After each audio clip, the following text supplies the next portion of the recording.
사무엘상 12장 1절에서 15절까지 말씀을 우리가 사무엘을 선지자, 때로는 제사장, 어떤 때는 사사로 부르기도 합니다. 오늘은 사무엘이 자신이 이스라엘 백성의 영적인 지도자로 임명을 받은 후에 그가 어떻게 사역을 했으며 하나님께서 어떻게 인도하셨는지에 대해서 이제 노년에 이스라엘 백성들 앞에 다시 한번 상기시키는 장면입니다. 오늘 읽은 본문을 쭉 읽어보면 사무엘 선지자는 이스라엘 백성의 정말 영적인 지도자로서 그 직무를 잘 감당했습니다. 어디를 보아도 사무엘이 이스라엘 백성들에게 잘못 행한 부분은 없습니다. 사무엘은 하나님의 말씀대로 이스라엘 백성들을 잘 다스렸고, 이스라엘 백성들에게 하나님의 뜻을 잘 이야기했고, 하나님께서 이스라엘 백성들에게 원하는 그 뜻대로 이스라엘 백성들에게 영적인 어떤 영향력을 미쳤던 인물입니다. 그러한 사무엘이 있을 때에 이스라엘 백성들이 사무엘에게 요청한 것이 있습니다. 그것은 왕입니다. 구약시대에 하나님께서 기름을 부어서 직접 임명하신 직무 3가지가 있습니다. 첫째는 제사장, 선지자, 왕입니다. 이 세 직분은 하나님께서 직접 기름을 부으셔서 임명하셨습니다. 제사장, 선지자, 왕은 하는 일은 조금씩 다릅니다. 그런데 이 세 직분의 지도자들이 결국은 이스라엘 백성들에게 어떤 영향력을 미치는 지도자여야 하느냐 하면 이스라엘 백성들이 하나님의 말씀대로 잘 살도록 인도하는 것입니다. 그들에게 하나님의 뜻을 가르치고 그 뜻대로 백성들이 살도록 하는 것, 그것이 제사장, 선지자, 왕이 해야 할 일입니다. 사무엘이 이스라엘의 사사 또는 제사장, 선지자로 임명을 받았던 그 기간 동안에 사무엘은 하나님의 말씀에 합하게 이스라엘 백성들의 영적 지도자로서의 위치를 잘 감당했습니다. 그렇기 때문에 이스라엘 백성에게는 더 이상의 선지자, 더 이상의 제사장, 때로는 더 이상의 왕이 필요 없었습니다. 왜냐하면 그 영적인 일들을 사무엘이 잘 감당하고 있었기 때문입니다. 이러한 상황에서 이스라엘 백성들이 자신들에게도 왕이 있어야 되겠다라고 요청을 합니다. 그렇다면 결국은 이유는 자신들에게 말씀을 가르쳐주는 사람이 없기 때문에, 하나님의 뜻대로 자신들을 다스릴 어떤 영적 지도자가 없기 때문에 왕을 요청한 것이 아닙니다. 이스라엘 백성들이 왕을 요청한 것은 오늘 본문에도 나와 있습니다. 12절 말씀입니다. 너희가 암몬 자손의 왕 나하스가 너희를 치러 옴을 보고 너희 하나님 여호와께서는 너희의 왕이 되심에도 불구하고 너희가 내게 이르기를 아니라 우리를 다스릴 왕이 있어야 하겠다 하였도다. 이스라엘 백성들이 표면적으로 왕을 구할 때에 그 이유는 우리도 우리의 지도자가 있어서, 왕이 있어서 전쟁을 할 때 먼저 앞서 나가서 우리를 대신해서 싸워야 할 그러한 사람이 필요합니다라는 것이 표면적인 그들이 내세웠던 이유였습니다. 영적인 지도자 사무엘도 있고, 이스라엘 백성들의 요청처럼 자신들의 싸움을 대신 싸워야 할 어떤 지도자라고 한다면 하나님만큼 확실한 어떤 분이 계시겠습니까?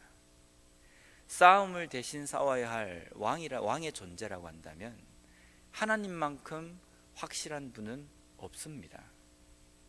왜냐하면 출애굽을 하고 난 다음부터 가나안까지 입성하는 동안에 이스라엘 백성들은 적지 않은 싸움을 싸웠습니다. 그 싸우는 동안에 왕이 없었기 때문에 진 적이 없습니다. 단지 이스라엘 백성들이 전쟁에서 진 이유는 하나님의 말씀을 떠났기 때문입니다. 그렇지 않은 모든 경우에는 하나님께서 그 전쟁을 하나님의 방법으로, 인간이 상상하지 못하는 방법으로 이기게 해주셨습니다. 이스라엘 백성들이 전쟁에 이기기 위해서 왕이 필요하다라고 이야기한 이 이유는 구실받게 되지 않습니다. 왜냐하면 지금까지 왕이 없어서 그들이 전쟁에 진 적은 없기 때문입니다.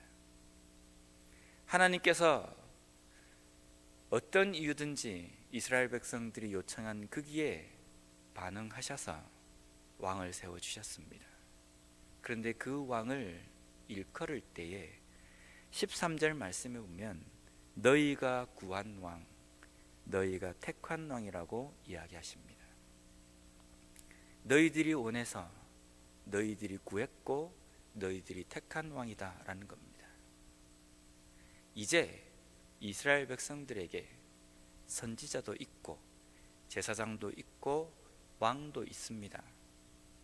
이제부터는 이스라엘 백성들의 삶이 완벽한 삶이 진행이 되어야 합니다.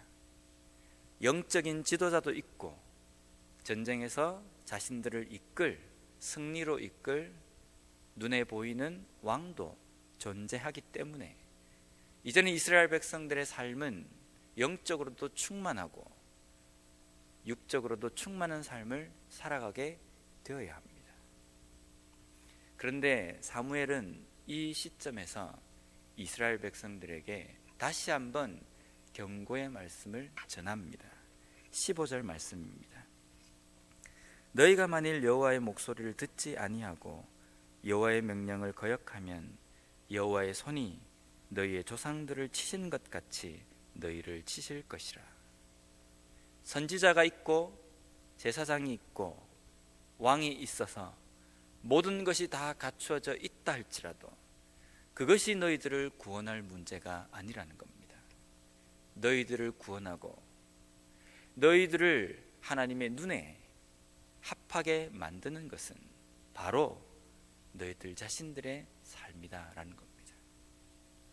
이스라엘 백성들이 모든 외형적인 조건이 다 갖추어져 있고 영적인 지도자가 있다 할지라도 하나님 앞에 개인의 삶이 바로 서지 않으면 하나님께서는 조상들을 멸하신 것처럼 이스라엘 백성들에게 또한 그러한 엄청난 재앙들을 주실 것이라는 경고의 메시지입니다. 오늘날 우리의 삶에 하나님의 말씀대로 잘 살아가고 계십니까? 라는 질문을 받을 때에 우리는 이렇게 대답합니다. 잘 그렇게 살지 못합니다. 그렇게 살지 못하는 이유가 무엇 때문입니까? 우리에게 예배가 없기 때문입니까? 아니면 기도할 수 있는 기회가 없기 때문입니까? 말씀을 접할 수 있는 기회가 적기 때문에 하나님의 말씀대로 살지 못하는 겁니까? 아니면 우리를 이끌어줄 영적 지도자가 없기 때문입니까? 모든 것이 다 갖추어져 있습니다. 모든 것이 다 갖추어져 있지만 우리가 그렇게 살지 못하는 것은 우리 자신의 문제입니다. 그 어떠한 외형적인 환경과 밖에 있는 것들에 탓을 돌릴 이유가 없습니다. 내가 지금 어떤 삶을 어떠한 각오로 살아가고 있는가, 그것이 우리의 삶에서 중요하다는 겁니다.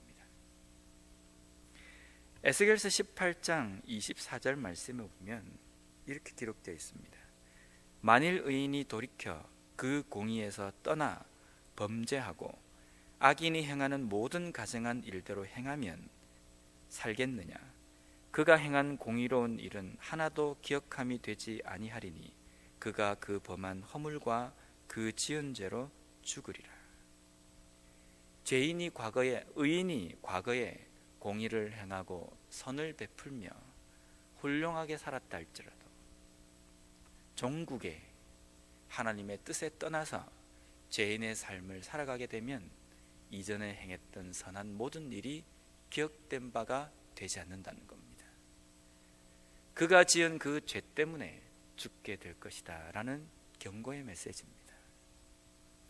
아울러 21절에 에스겔서 18장 21절에 보면 그러나 악인이 만일 그가 행한 모든 죄에서 돌이켜 떠나 내 모든 율례를 지키고 정의와 공의를 행하면 반드시 살고 죽지 아니할 것이라.